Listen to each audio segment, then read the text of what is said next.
Welcome to the Pacific Research Institute Next Round podcast. I'm Tim Anaya, PRI's Vice President of Marketing and Communications, and your podcast co-host. This week, we're pleased to have back our Steven Greenhut, Director of PRI's Free Cities Center, longtime Southern California News Group opinion columnist, and R Street Institute Western Region Director. And this week, we're going to be talking with Steve about his latest Free Cities Center booklet, which you'll soon be able to download for free at pacificresearch.org. And this booklet explores all of the policy, government, and politician-created issues that made preventing and putting out the destructive Southern California wildfires that ravaged the Palisades area and really virtually destroyed the town of Altadena earlier this year. Steve and I discuss issues like water policy, insurance issues, brush clearing, planning issues, and we talk about what can we learn from the wildfires and what should elected officials and policymakers at every level of government be doing right now to change the law for the better and hopefully prevent a destructive wildfire like what we saw in Southern California earlier this year hit any part of the state in the future. So I think these are perhaps among the most important issues that we could be focusing on at every level of government. And I think you'll find it a very interesting and important discussion. These are issues that we have to confront, and really we're getting lip service from elected officials. We're not really getting the kind of solutions and focus that you would think we should. So after this message, please enjoy my conversation with Steven Greenhut. Thanks for joining us. We'll get back to Next Round in just a moment, but first, are you getting PRI's regular email updates? If not, go to pacificresearch.org and click the sign up button at the top of the page to get the facts you need to fight back delivered every week to your inbox. Every week, PRI sends you what you need to know about what's going on in Washington, D.C. and Sacramento, and gives you the free market ideas needed to save our state and our nation. By going to pacificresearch.org and clicking the sign up button, you can sign up to have Policy Alert, our weekly roundup of all the best ideas from PRI scholars delivered to your inbox. Or you can sign up for event updates, so you're the first to know when PRI is coming to your community with great events. So sign up now at pacificresearch.org and click the sign up button at the top of the page to get PRI's content delivered to your inbox each week. Steve, welcome back to Next Round Podcast. Whoa, yeah, thanks for having me. Well, we're always happy to have you, but we're especially happy to have you when you have a new Free Cities Center booklet about to be released, and our listeners will be able to download it soon at pacificresearch.org. But this one is very timely, very interesting. It's called Protecting Our Cities from Wildfires, and it explores all the public policy issues affecting the recent Southern California wildfires. So, now that we're thinking about them, what are we, about 7 months after the fires broke out? Maybe let's start with a 30,000-foot view question. Now that you've had a chance to take stock of all the issues involved here, what would you say is the biggest public policy mistake that negatively impacted government's ability to either prevent or quickly extinguish the wildfires? And do you see government doing anything productive to resolve that problem? Yeah, Tim, the issue is there's so many interrelated issues on wildfires. So, I've been to different events and hearings about it, and the effort to, pinpoint it on one thing is a little misguided because it's just years and years of bureaucracy and inefficient government involving a vast number of different policy issues. Some of those issues are involving rebuilding. Others involve, preparation, such as, clearing the undergrowth. And some of it involves, insuring the property so that when fires do hit, we're able to make the homeowners whole. So there are a lot of issues. And of course, wildfires are nothing new in California. They've been natural disasters of all types: floods, wildfires, earthquakes have been, part of living out here living out here on the edge. You know how Joan Didion talked about the nature of living in California and how it's kind of on the edge as far as natural climate and natural disasters. But okay, if there's one thing you asked for, one thing, I think it's bureaucracy at every level. We've just built up a bureaucratic system at the local planning departments, at the state level. We've made it really difficult to prepare for wildfires and to do anything about it. And if we want to look at one specific policy issue that's had an impact on a variety of these areas, it would be CEQA, the California Environmental Quality Act, signed into law in 1970 by Governor Reagan, but it kind of evolved over the years to become a complete impediment to building or preparing or doing anything in the state, because any project that needs some sort of discretionary approval goes through this process that often results in creating these environmental impact reports and makes it easy for opponents, often environmental activists, to sue to stop any sort of project. So they sue to stop brush clearing, they sue to stop construction, and I think we end up with the kind of mess that leaves us vulnerable in the face of Mother Nature, and I think that's what we saw. And then you asked if there's if the state's doing anything to resolve the problem. They are trying in some areas. It's just that how do you unravel a giant hairball? It's just that difficult because we've been pursuing the same misbegotten policies for so long. So when you look through your book and you dive into all of these specific policy issues that played some sort of role in the wildfires, it seems like in addition to the bureaucracy that you quite correctly point out, a real recurring theme, which you write a lot about in your booklet, is government incompetence. And it seems like there were just a lot of mistakes made across the board, some of which were policy-based, some of which were just officials failing to do their jobs. So what were some of these failures of government that you documented, and have there been any changes for the better in your view in the months since the fires broke out? Well, I think if you had to put a picture on one encapsulation of this governmental incompetence, it was when Los Angeles Mayor Karen Bass stepped off of the airplane. She went to Ghana to attend the inauguration of the president. I mean, nothing wrong with that, except that there were predictions of coming fire problems. And then she hurried back and she stepped off the plane, and a reporter stuck a microphone in her face and asked her some questions. And granted, it was a journalistic ambush. Nothing wrong with that either, really. And she said nothing. And we just got stony silence for however long. Was it a minute or however long? But it was excruciating. And it just seemed to epitomize just this deer in the headlights approach to the fire, especially at first. And then, so that was one thing. And Bass's approval rating certainly took a huge hit in the face of the crisis. She got in a fight with the now former fire chief, Kristen Crowley, who accused Bass of underfunding firefighting.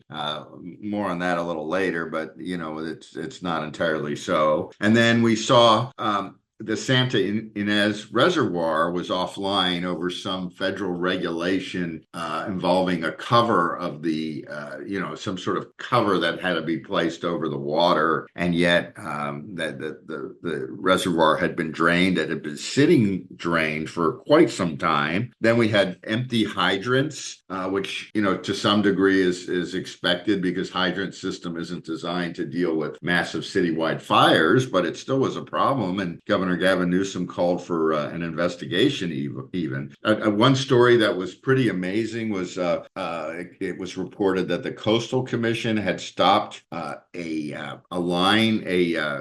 LA Department of Water and Power effort to harden the poles, the electrical poles, and create metal ones instead of wood ones, which were less likely to burn. And that project was stopped because of concern over an endangered weed.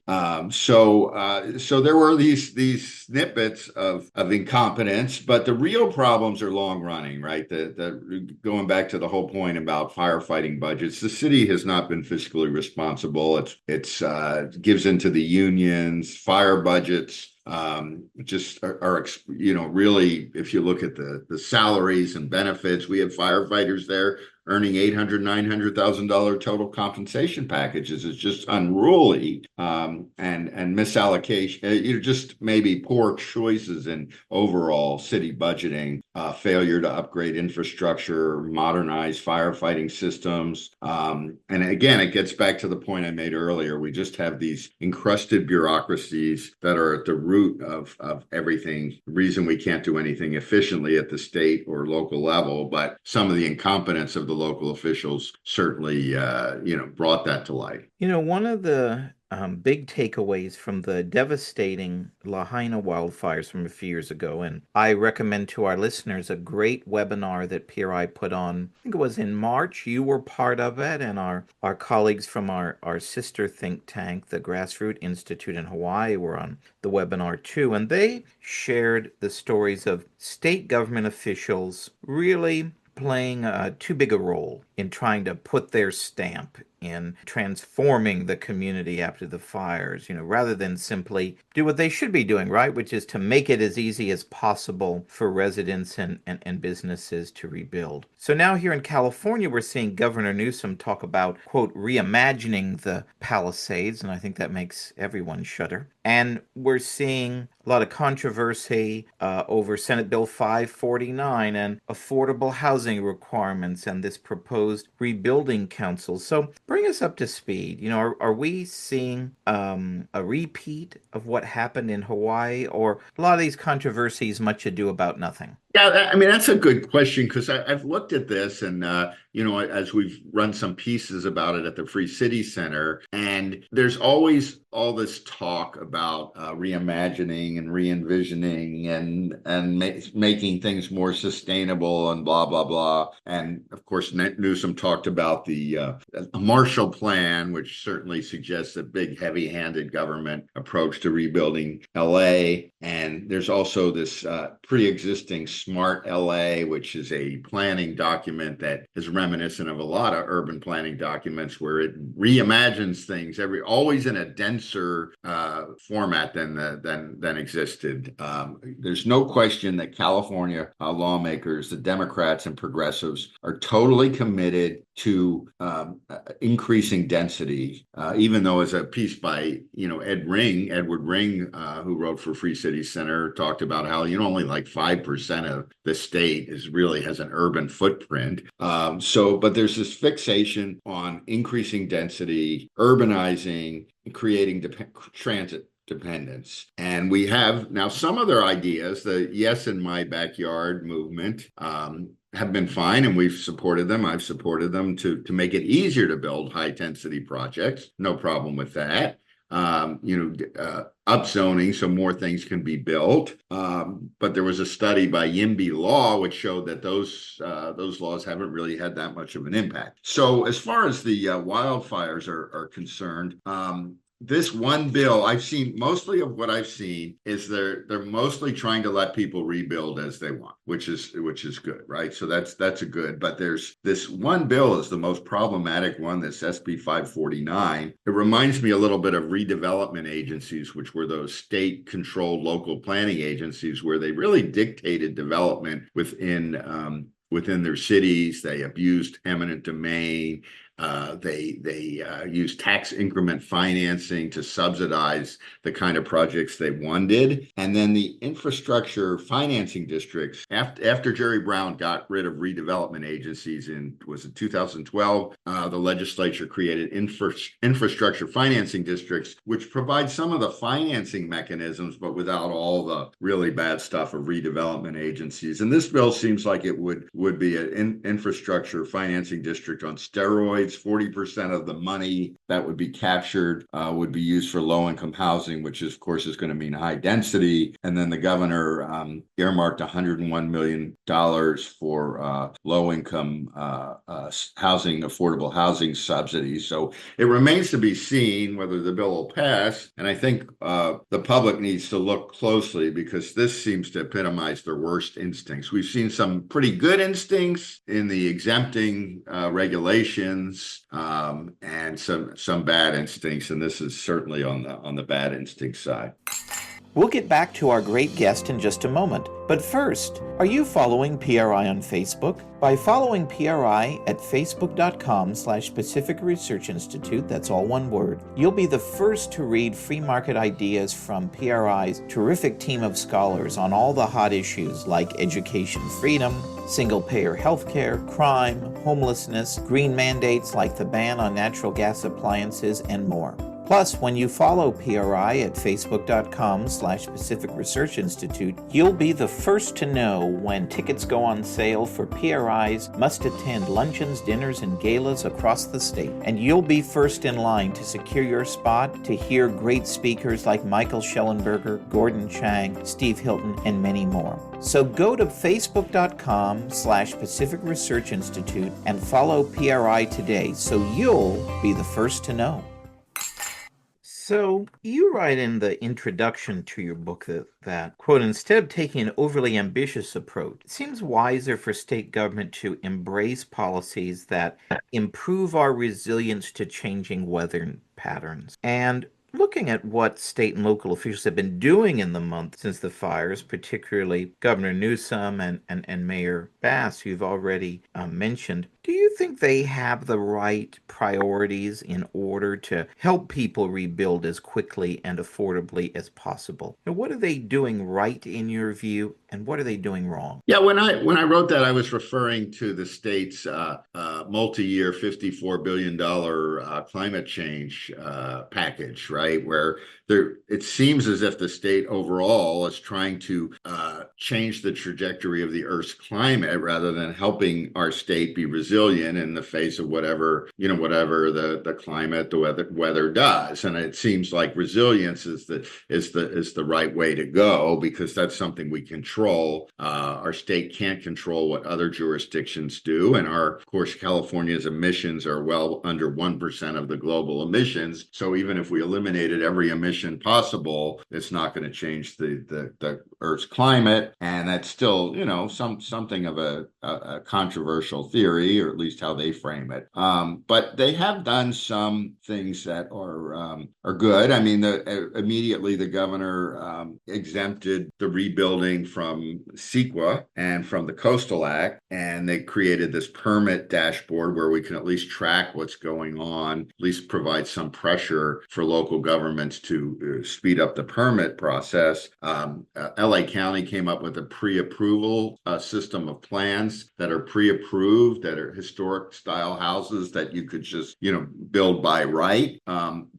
The county and the city implemented a self-certification system, which is good, where engineers and builders can self-certify and move forward with the project rather than wait for the long city permitting process. The problem is, I just looked at the dashboard today, and although the numbers are higher than they've been, it's still just a handful of permits after 7 months. So it just shows that it's so hard to unravel this kind of bureaucracy. So I think they're doing some of the right things, but they're not getting at the core of the problem, which are all these bureaucratic systems we created. And until that's addressed, and on kind of it's unrelated, but it's related. The Pacific Legal Foundation has, filed a lawsuit against East Palo Alto over their inclusionary zoning rules. And it was an example where there was this man in East Palo Alto wants to build a very small project under the state's new laws like SB 9, SB 10. Those are the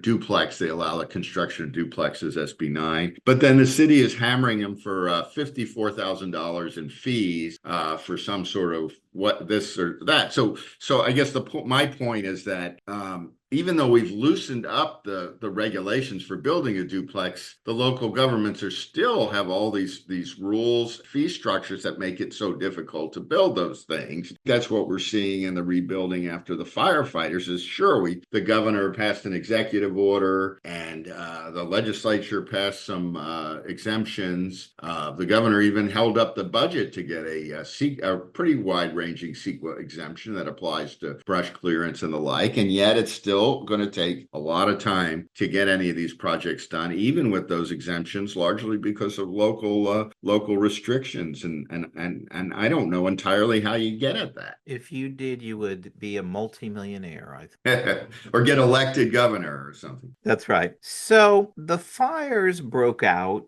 shortly before Donald Trump took office for his second term as president. But really, it was kind of the first big disaster that he encountered upon taking office. And his trip to California, memorable trip to California, was his first big trip as president. And many issues related to the wildfire issues that he's battled the Newsom administration in the past over, like the issue of brush clearing and proper forest management. So, looking at what the president's been talking about, wildness aside, do you think the president has a point here in his criticisms of what the Newsom administration has been doing? And really, what should state and local officials be doing regarding brush clearing that they're not? And do you have a sense that things will change going forward? Yeah, I mean, with Trump, I mean, what so often is the case is he gets some of the main points right. I mean, certainly the way the states he gets the regulatory morass and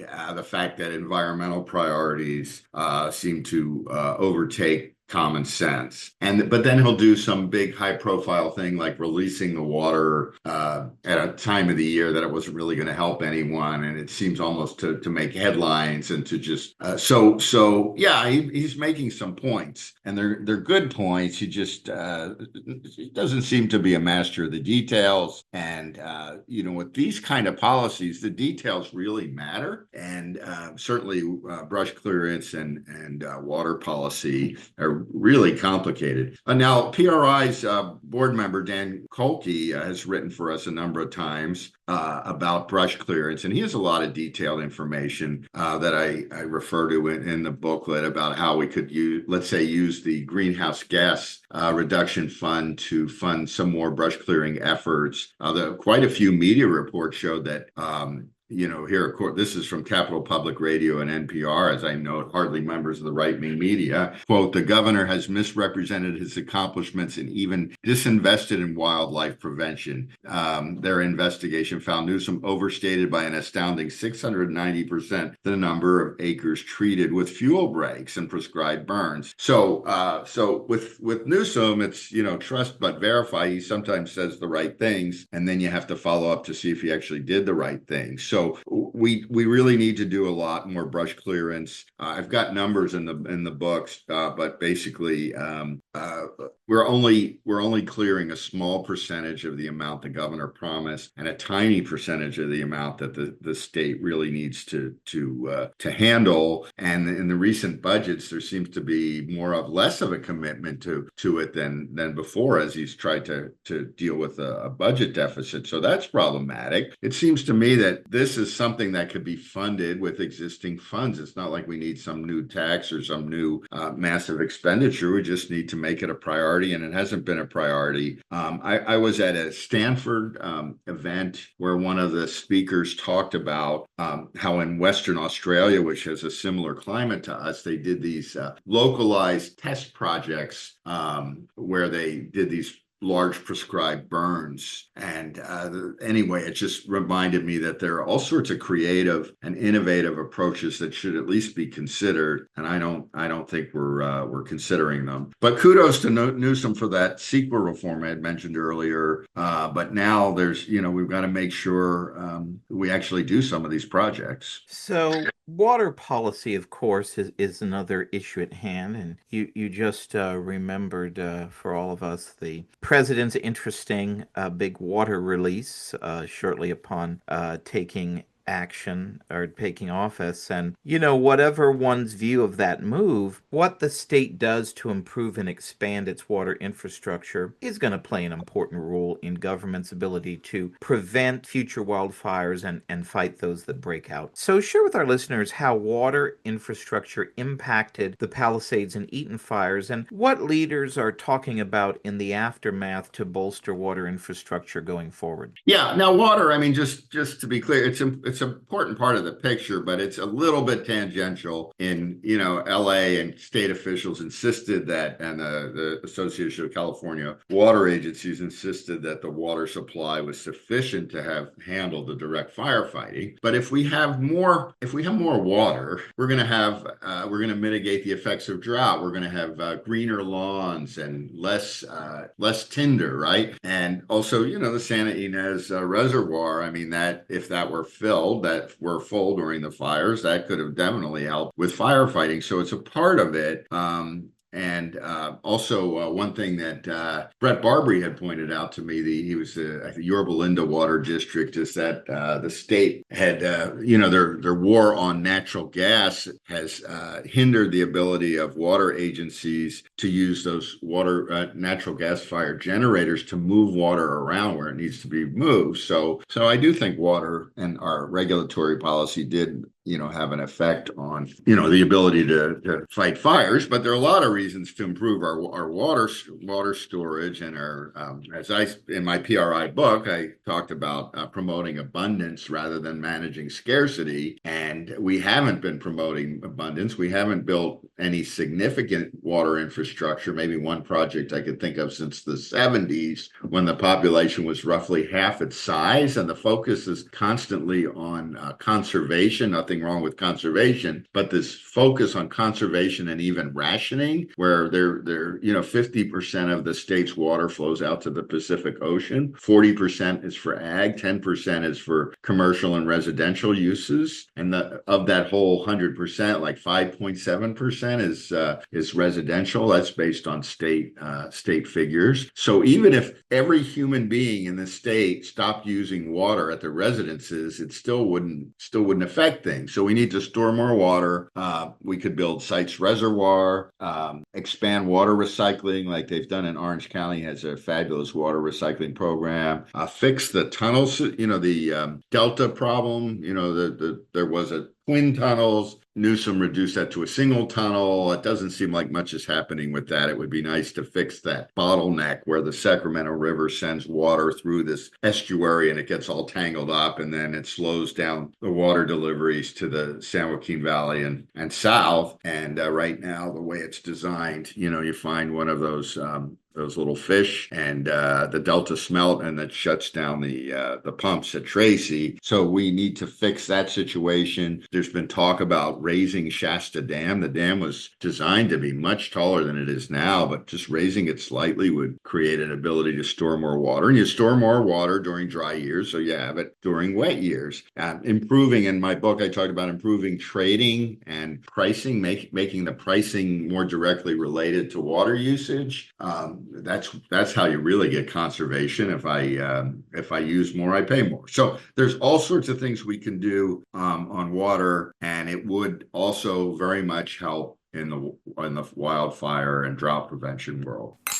We'll get back to our terrific interview in just a moment, but first, PRI's YouTube channel is must watch. By visiting youtube.com/Pacific Research 1, that's the number 1, you can watch webinars, videos, and other original content, including our new Free City Center video tours and interviews. You can watch as PRI's Wayne Weingarten tours Dignity Moves, a San Francisco nonprofit that is reimagining scalable solutions to homelessness with founder and CEO Elizabeth Funk. And you can check out Steven Greenhut's tour of a proposed new city in rural Solano County that has generated significant interest and intrigue. You can even listen to previous episodes of Next Round Podcast. So visit PRI's YouTube channel today at youtube.com/Pacific Research 1, that's the number 1, and click the subscribe button to receive notifications about our latest content as soon as it's posted.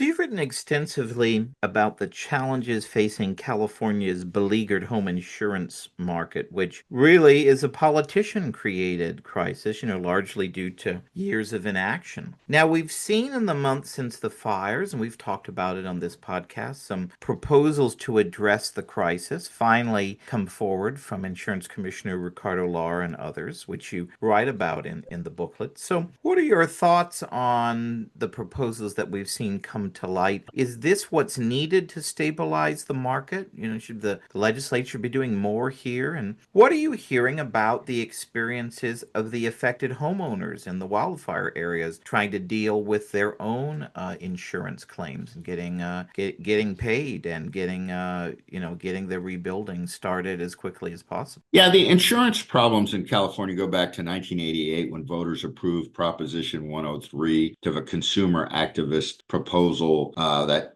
created a prior approval insurance system. In other words, the insurance commissioner had to approve rates, and it created this whole process by which, in most businesses, you set the rate, and supply and demand and competition, are the moderating forces. And this kind of price control system, the insurers have to go to the insurance commission and they ask for a rate hike, and the commissioner, who is now elected after Prop 103, and no elected official wants to be the one who's known for raising rates, they could even roll back the prices, and then it's a long, convoluted process. There's something called interveners, where these consumer attorneys intervene on behalf of the public to oppose the hikes, and then the insurance company has to pay them for their efforts. So you can see that this is a really convoluted system that's divorces everything from the marketplace. So what's happened over the years, especially after really several years of bad wildfires, insurers started leaving the state because they couldn't price the insurance to reflect the risks that they were facing, and then that's what really led to our crisis. We had a reduction in competition. The FAIR plan, the Fair Access to Insurance Requirements plan, a state-created, industry-funded insurer of last resort, has like 3 times the number of insureds as it was designed to handle, because so many people are forced into that insurer of last resort. So anyway, insurance commissioners over the years have resisted any of the reforms most of the reforms the industry needed. Ricardo Lara was no different. In fact, not that before the wildfires, I mean, his efforts even chased a car insurer out of the state. So he was not good. But then suddenly, I guess he did. I don't know. I'm guessing he didn't want to see the industry collapse on his watch. He started doing the right things. So he allowed insurers to factor rising reinsurance rates into their formulas. Reinsurance is the insurance that insurance companies buy. The more they can buy, the more policies they can write. So he let them reflect the rising reinsurance rate costs. He allowed them to use catastrophe models. So if climate change is a real thing, then they should be able to base their policies based on predictions of warming climate, which means more claims, rather than just on past filings. And then he did some things to shore up the way the FAIR plan would be bailed out if it goes under. And then he's approved pretty much every rate hike, not for the full amount that insurance companies have asked for, but he is, last time I checked, he had approved every rate hike that came before him. So those are all good things. And mostly the insurance industry just wants to watch and wait and see if that works. And I think it will, because we've already seen that several insurers have announced that they will increase underwriting. That doesn't solve the whole problem, of course, but it'll keep the system from collapsing. He calls it the sustainable insurance plan or something like that, and it is actually not bad. But Prop 103 needs to be revisited at some point. We need to get a real insurance market rather than this kind of cobbled together system of price controls. And to your last point, yeah, homeowners are still feeling it. I mean, they're really, especially if they live in the wildlands areas, it's really still very hard to get insurance, from what I understand. All of our talk thus far has been about what government is doing to improve forest resilience and help communities rebuild faster. But as you write in your book, the private sector can play a really important role here in both wildfire prevention and management. So share with our listeners a few examples of how private organizations are making a difference here. Yeah, I mean, a lot of the discussions are government because government has inserted itself into so much. So, like the insurance market that we just discussed, it shouldn't be a government issue, but it is because of that system of regulation. And of course, government, federal and state, have so much control over the wildlands. But there are certainly things that private sector can do. The Tahoe Donner Association, it's a subdivision near Lake Tahoe in a heavily wooded area. They've created all sorts of restrictions and privately controlled rules for those who it's a homeowners association, essentially, for those who move into there that require different fire breaks and inspections. And it's just and they haven't had problems. And in fact, they're touted nationwide as an example on fire-wise construction. And that's an example, I think, where the marketplace and market rules, which can be a lot more effective than government regulations,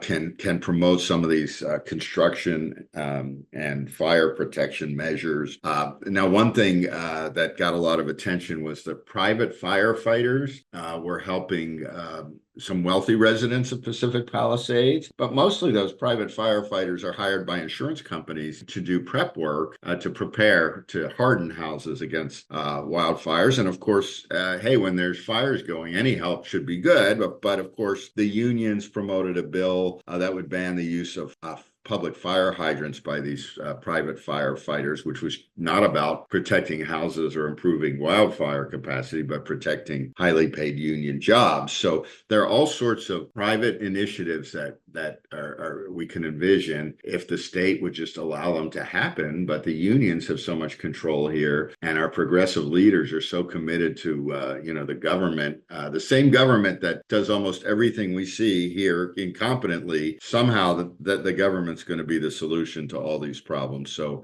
in the book, I talk a lot about letting markets work, and that's really what has to happen. And markets work remarkably quickly too. In government, man, it just drags on and things just don't get done. So finally, as we close, let's look ahead. Now, what are some of the reforms that local and state policymakers, in your view, should be considering to prepare California as much as it can to prevent a major conflagration? And are you confident that what we all experienced this January will inspire policymakers to enact the kind of changes that are needed the most? Well, the last question is the easiest one. No, I'm not confident at all. And some of the legislation we see, things that deal with price gouging and are just kind of liberal nonsense, can actually make things worse. I mean, allowing prices to rise during catastrophes is one way to get goods and services to where they're needed quickly, and then the prices moderate after there's new supply. So they still don't understand economics. They being the lawmakers and their state leaders. So I'm not confident, but there have been some good signs. I think they need to make permanent some of these CEQA exemptions and Coastal Act exemptions. The latter, which would probably require a ballot box measure. The governor's efforts to promote CEQA reform, as I mentioned before, were good. But why not just reform the law, period, for everyone, everywhere, all the time? I mean, if there's a law that's a huge problem, chipping away with exemptions is better than not having exemptions, but why not fix it? So there are all sorts of regulatory reforms. But what's needed is a new culture at the government level, especially at the local level. And years ago, I remember when the city of Anaheim, and we've written about it at the Free City Center, they created this freedom-friendly Anaheim. And one of those things was to create more business-friendly policies, not meaning subsidies, but just treating businesses better. But one of the things that they did that got less attention was they worked on changing the culture in the city planning department, trying to create a culture so that the planners are trying to help people do things rather than stop them from doing things. And I don't know, I don't have like some set of policies that would achieve that, but we do need a culture change, an idea. We need our officials to understand that these government agencies and planning departments are there to protect the public in a certain degree, but that they need to be helpful and efficient and not so restrictive, and not see builders as a cash cow to shake down for all sorts of fees. I don't know how we get there. I really don't.